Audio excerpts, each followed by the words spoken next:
Kitab Yosua. Mari kita mundur sedikit dan mengingat kembali kisah sebelumnya. Allah memilih Abraham dan lalu keluarganya menjadi umat Israel yang kemudian dijadikan budak di Mesir.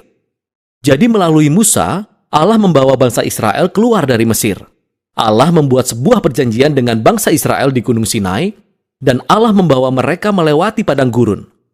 Kemudian bangsa Israel berkemah di luar tanah perjanjian, dan Musa mengajak mereka untuk menaati perintah Allah, supaya mereka bisa menunjukkan kepada bangsa-bangsa lain siapa Allah itu. Kitab Yosua dimulai persis setelah Musa mati dan bangsa Israel bersiap untuk memasuki tanah perjanjian.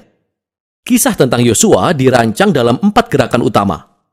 Pertama-tama, Yosua memimpin bangsa Israel memasuki tanah perjanjian, dan ketika mereka sudah sampai di sana, mereka menghadapi permusuhan dari orang Kanaan, sehingga mereka terlibat dalam pertempuran. Kemudian setelah memenangkan pertempuran itu, Yosua membagi-bagi tanah perjanjian sebagai warisan kepada 12 suku Israel. Dan kemudian, kitab ini diakhiri dengan pesan terakhir yang disampaikan Yosua kepada bangsa Israel. Mari kita masuk dan lihat jalan ceritanya. Bagian pertama diawali dengan kematian Musa, dan Yosua ditetapkan sebagai pemimpin baru Israel. Dan penulis dengan sengaja menampilkan Yosua sebagai Musa yang baru. Sama seperti Musa, Yosua mengajak bangsa Israel untuk menaati hukum Taurat, yaitu perintah perjanjian yang diberikan kepada mereka di Gunung Sinai. Kemudian Yosua mengirim 2 pengintai ke tanah perjanjian, persis seperti yang dilakukan Musa di kitab Bilangan pasal 13 dan 14. Kecuali kali ini, semua berjalan jauh lebih baik daripada sebelumnya. Bahkan beberapa orang Kanaan berbalik dan mengikuti Allah Israel. Yosua kemudian memimpin bangsa Israel menyeberangi sungai Yordan dan memasuki tanah perjanjian. Sama seperti laut terbelah untuk Musa di kitab Keluaran, demikian juga sungai Yordan terbelah dan imam-imam mengangkut tabut perjanjian menyeberangi sungai Yordan diikuti oleh seluruh umat Israel. Sekarang di pasal 5, kisahnya mengalami transisi. Umat Israel mengingat kembali akar mereka sebagai umat perjanjian Allah dan generasi yang baru disunatkan. Dan mereka merayakan Paskah yang pertama di tanah perjanjian. Kemudian, mereka sudah siap untuk melanjutkan perjalanan. Dan Yosua mengalami perjumpaan yang aneh dengan seorang kesatria misterius, yang ternyata adalah komandan malaikat Allah. Lalu Yosua bertanya, "Engkau di pihak kami? Atau engkau di pihak musuh kami?" Kesatria tersebut menjawab, "Bukan keduanya." Hal ini menunjukkan bahwa pertanyaan yang sebenarnya di sini adalah, apakah Yosua ada di pihak Allah? Jelas sekali bahwa keseluruhan kisah ini bukanlah tentang bangsa Israel melawan orang Kanaan, melainkan kisah pertempuran Allah. Dan bangsa Israel akan memainkan peranan sebagai penonton dan kadang-kadang sebagai pendukung rencana Allah. Kisah ini menuntun kita pada bagian selanjutnya. Kita menemukan berbagai cerita mengenai perselisihan yang dialami bangsa Israel dengan beberapa kelompok orang Kanaan. Dan bagian pertama menceritakan kisah 2 pertempuran secara detail. Dan kisah itu diikuti oleh beberapa kisah pendek yang merangkum tahun-tahun pertempuran menjadi beberapa ringkasan singkat. 2 pertempuran pertama adalah melawan kota Yeriko dan Ai. Kedua pertempuran itu menyuguhkan gambaran yang bertolak belakang antara kesetiaan Allah dan kegagalan bangsa Israel. Di Yeriko, bangsa Israel melakukan pendekatan yang benar-benar pasif. Mereka membiarkan hadirat Allah dalam tabut perjanjian, menuntun mereka mengelilingi kota diiringi dengan musik selama 6 hari. Dan sama seperti Rahab yang berbalik kepada Allah Israel, mungkin orang-orang Yeriko akan melakukan hal yang sama. Namun ternyata tidak. Jadi di hari ke-7, imam-imam meniup trompet dan tembok Yeriko runtuh, sehingga membawa bangsa Israel pada kemenangan. Inti dari kisah ini adalah bahwa Allah lah yang akan membebaskan umatnya. Bangsa Israel hanya perlu percaya dan menunggu. Lalu kisah selanjutnya tentang pertempuran melawan bangsa Ai yang memberikan pembelajaran yang berbeda. Adalah seorang Israel yang bernama Akan. Dia mencuri dari Yeriko beberapa barang yang dikhususkan untuk Allah saja dan dia berbohong mengenai itu. Ini adalah kejadian yang sangat timpang setelah semua yang dilakukan Allah untuk bangsa Israel. Jadi bangsa Israel bertempur melawan bangsa Ai dan mereka kalah telak. Hanya setelah dengan rendah hati mereka mengakui dosa dan menindak dosa Akan, Israel bisa meraih kemenangan kembali. Jadi kedua kisah ini diletakkan di depan untuk mengajarkan nilai yang penting.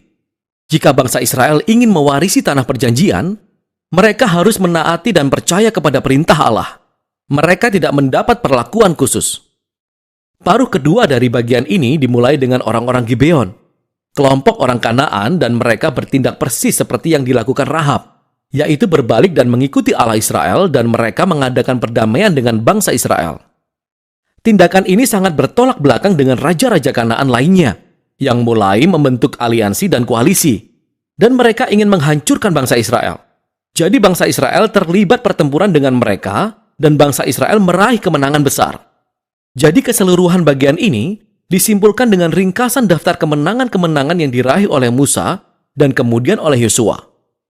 Sekarang, mari kita berhenti sejenak, karena besar kemungkinan kisah-kisah ini dan segala kekerasan yang ada di dalamnya akan membuat kita terganggu. Dan jika kita adalah pengikut Yesus, kita pasti bertanya-tanya. Seperti, bukankah Yesus berkata, "Kasihilah musuhmu"? Mengapa Allah menyatakan peperangan di sini? Jadi pertama, mengapa harus orang Kanaan? Alasan utamanya sebenarnya sudah dijelaskan sebelumnya di kisah Alkitab, yaitu karena kebudayaan orang-orang Kanaan sudah berubah menjadi sangat rusak secara moral, terutama jika berhubungan dengan seks. Lihat Imamat pasal 18. Mereka juga melakukan praktek pengorbanan anak secara marak. Lihat Ulangan pasal 12. Jadi Allah tidak ingin praktek ini mempengaruhi umat Israel. Orang Kanaan harus diusir. Hal ini memunculkan pertanyaan kedua. Apakah Allah benar-benar memerintahkan pembantaian orang Kanaan seperti suatu genosida? Sekilas, kita melihat frasa yang digunakan dalam kisah-kisah ini. Bangsa Israel menghancurkan mereka sepenuhnya. Mereka tidak membiarkan satu orang pun atau apapun yang bernafas selamat. Tapi jika kita membaca untuk kedua kalinya dengan lebih cermat, kita akan melihat bahwa ungkapan-ungkapan ini adalah hiperbola dan tidak harfiah. Jadi kembalilah ke perintah awal tentang orang Kanaan dalam Ulangan pasal 7. Israel pertama kali diperintahkan untuk mengusir orang Kanaan, tapi kemudian diperintahkan untuk menghancurkan mereka. Dan kemudian diikuti perintah untuk tidak kawin dengan mereka atau melakukan transaksi bisnis dengan mereka. Jadi mereka tidak bisa menikahi seseorang yang telah mereka hancurkan. Saya pikir Anda mengerti maksudnya. Hal yang sama juga terjadi dalam kisah Yosua. Perhatikan dengan seksama. Sebagai contoh, dikatakan dalam Yosua pasal 10 bahwa bangsa Israel tidak membiarkan satu orang pun selamat di kota Hebron dan Debir. Kemudian di pasal 15, kita melihat kota-kota ini masih didiami oleh orang-orang Kanaan. Jadi kita bisa melihat bahwa Yosua menyesuaikan dengan kisah-kisah pertempuran kuno lainnya dengan menggunakan bahasa hiperbolis dan tidak harfiah sebagai gaya narasinya. Jadi sebenarnya, kata genosida tidak benar-benar mewakili yang kita baca di sini. Apalagi jika kita mengingat kisah tentang orang-orang Kanaan yang berbalik kepada Allah Israel, seperti Rahab dan orang-orang Gibeon. Allah sangat terbuka kepada mereka yang mau berbalik kepadanya. Hal terakhir yang perlu dipikirkan adalah bahwa kisah-kisah ini menandai momen unik dalam sejarah bangsa Israel. Pertempuran ini terbatas pada segelintir kelompok masyarakat yang tinggal di tanah Kanaan. Dengan semua bangsa lain, Israel diperintahkan oleh Tuhan untuk mengejar kedamaian. Silahkan baca Ulangan pasal 20. Jadi, tujuan dari kisah-kisah pertempuran ini bukan supaya kita, para pembaca, pergi melakukan kekerasan atas nama Tuhan. Sebaliknya, kisah-kisah ini menunjukkan bahwa Allah membawa keadilannya atas kejahatan manusia pada saat yang unik dalam sejarah, dan bagaimana Allah membebaskan Israel dari pemusnahan oleh orang Kanaan. Sekarang mari kembali pada susunan kitab ini. Setelah beberapa tahun pertempuran, kita melihat Yosua yang semakin tua dan dia mulai membagi-bagikan tanah perjanjian kepada kedua belas suku Israel.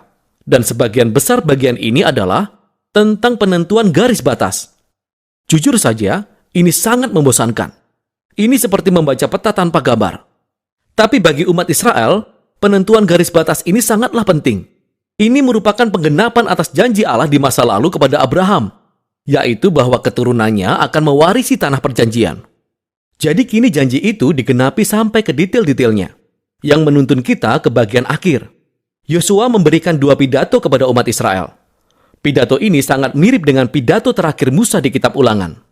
Yosua mengingatkan bangsa Israel akan kemurahan hati Allah, bagaimana dia membawa bangsa Israel ke tanah perjanjian, dan menyelamatkan mereka dari orang Kanaan. Jadi, Yosua mengajak mereka untuk meninggalkan dewa-dewa Kanaan dan setia kepada perjanjian yang telah mereka buat. Jika mereka menaatinya, itu akan menuntun kepada kehidupan dan berkat di tanah perjanjian. Namun jika mereka tidak taat, Israel akan mendatangkan penghakiman Allah sama seperti yang dialami oleh orang-orang Kanaan. Mereka akan diusir dari tanah perjanjian ke dalam pembuangan. Jadi Yosua meninggalkan bangsa Israel dengan sebuah pilihan. Apa yang akan dilakukan bangsa Israel? Itu adalah pertanyaan besar yang muncul di akhir kitab ini. Dan itulah kitab Yosua.